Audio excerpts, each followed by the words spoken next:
For a lot of you guys out there, you're thinking to yourself, man, probably just be easier, just scrape the top, rip out the old, put in the new. But I'm here to tell you it sucks. It's a ton of work. This front yard job was about 4,000 square feet that we had to rip out and reinstall. Now, between 4 of us, we clocked in over 60 man hours to get the job done. The very first thing you're going to want to consider before calling it quits is overall cost of the tear out and resodding or reseeding. The average skid steer like the one that we're using can cost about $200 a day to rent it. The average lawn is about 3,000 square feet. And the average front yard is about 1,500 square feet. Now it's going to take you anywhere between 1 day and 2 days just to do the tear out with 2 to 3 guys. Now these materials also have to be discarded. Your average dumpster charge is going to be $360 per day, and a lot of them have miscellaneous fees to actually get rid of the debris, which is about $40 per ton. You'll also want to factor in some miscellaneous costs, like if you need some additional equipment, if you break or need to repair any sprinkler lines, valves, etc. I find that these miscellaneous fees average about $500. Now the average cost of sod isn't as bad as you would suppose. You're going to range between 28 cents per square foot and 45 cents per square foot, which on a 1,500 square foot front yard only, you're looking at about $420 to $675 in hard costs, and that does not include the delivery. That would be you going and picking it up. Now seeding is going to come in much cheaper than sod. The downside to seeding is you lose a lot of time and it's very inconvenient. The time it takes just to get the seed to germinate can range anywhere between 2 weeks and 6 weeks depending on the species. It can take anywhere between 2 months and 6 months to the point where it's thick enough that you're happy with it, that it looks like a nice, lush, thick yard. Other factors with seeding is you're going to end up with a ton of weeds the first year that you put it down. Now, if you choose your sod wisely, you may not have quite the problem with weeds, but you're going to have an established lawn. Like I was telling you earlier, this job is not easy. So if you were to hire it out, just the tear out alone on this front yard only job would range anywhere between $2,000 and $4,000 depending on the contractor. Now sod installations are somewhere between $1 and $2 per square foot. Those charges are going to vary between companies and will also vary depending on the species of grass you'd like to have. Cost is obviously a big factor when determining if you're going to call it quits, but let's dive into the others. It might be worth considering calling it quits if you don't have the right species of grass for the right areas of your lawn. One of the questions I get quite often is I have all these shady areas and my grass just isn't growing, and I've seeded it, or I put some sod out and it keeps dying. What do I need to do to fix this? Now it's important to understand that every species of grass has a shade tolerance. Generally speaking, in the cool season world, our fine fescues are the most tolerant of shade, followed by tall fescue, which is moderately tolerant. And then once we move to perennial rye and Kentucky bluegrass, they're low in tolerance with some exceptions. When it comes to shade tolerance and warm season grass is a little bit more cut and dry, your zoysia is going to be the most tolerant of all the species. Now in the moderate category is going to be St. Augustine, centipede, and Bahia grass, which means they're still going to need 4 to 6 hours of direct sunlight per day to thrive. Now when it comes to Bermuda's not tolerant at all. When it hits the shade, it basically stops. Now you might be thinking to yourself, a quick fix would be to put the shade tolerant grass in the shade. You're also going to have to remember that some of these grasses don't look good together. It's like having a sandwich with peanut butter and pickles.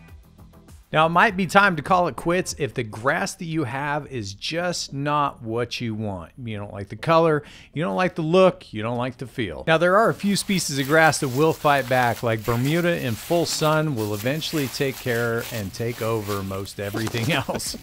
Now there's a lot of rumors on the internet that you can get in a situation like this and one of the grasses is going to take over the other. And that is actually partially true, but it takes a long while. So if I were to start putting out pieces of sod, Bermuda sod, into this grass, watering it in, getting it really healthy, it's plausible that it will take over, but it takes a long while. This is not like an overnight process, a week process. We're talking 1 to 2 seasons, depending on how far out you decided to spread the Bermuda. Now, Bermuda is more aggressive than St. Augustine, but if we start looking over here in these shady areas, This is where we get ourselves in a little bit of a predicament, because the St. Augustine is going to perform better in the shade areas where the Bermuda is really just going to stop right there. Now for your cool season grasses, Kentucky bluegrass is kind of king of the mountain, other than in strong shade spots, unless you have a shade cultivar of bluegrass like Mazama. But again, if you looked at my house, I tried to show you guys and leave areas bald, and we had maybe a 3 foot by 2 foot area. It took the entire season to creep in it. So is it possible? The answer is yes. However, you're gonna have to be on your A game. You're going to have to feed the lawn really, really well. But if the ultimate goal is to have one species of grass that is completely different than the one that you currently have in the quickest way possible, it might be time to call it quits. A major concern that people have when I get with them on the lawn is that they have too many weeds and their yard is a lost cause. Now this is all going to depend on the situation. Now if you have a lawn that was grass but 90% of it is covered with weeds, yes, it's time to scrape it. It's time to move on. Now let's say we have at least 40% grass and 60% weeds. Is there a chance of survival? Now these situations are all going to depend on the type of weed that you're trying to fight against. If you're targeting common weeds like dandelion, common mallow, clover, oxalis, or even spurge, you're going to have really good luck using herbicides that we classify as selective herbicides. Selective herbicides are the type of herbicides that kill the weeds but not the grass. The most important part of this aspect is to properly identify the weed and to get a product that has the weed on its label as a specific targeted pest. One fantastic resource that I still use to this day is weedalert.com. They have an entire app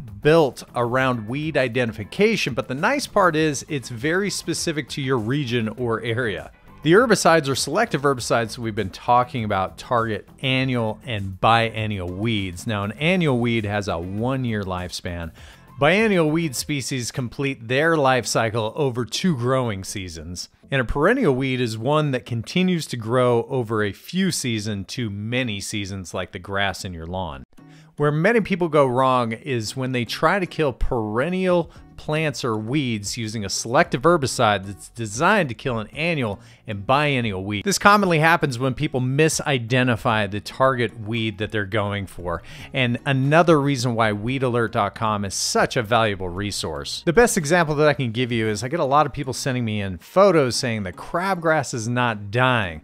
When they send me the picture, it ends up being a plant or a grass type called bunching tall fescue, which is not an annual crabgrass that they thought they were targeting. And no matter how many times you hit this perennial plant with an annual grass killer, the herbicide was specifically designed to not kill perennial grasses and to weed out annual grasses. Now, if you found yourself in a situation where you have a bunch of less desirable grasses traveling through your lawn, like bunching tall fescue, or you have a hodgepodge of different grass types and you want that to be one singular grass type, it may be time to call it quits and start over. Now, on the flip side, if you only have a couple of areas, so if you've got some torpedo grass just kind of creeping in, it's best just to cut those sections out and replace just that section. Well guys, calling it quits is not always the funnest option, but sometimes it's the right answer. If you guys have any questions, comments, or concerns, hit me up in the comments below.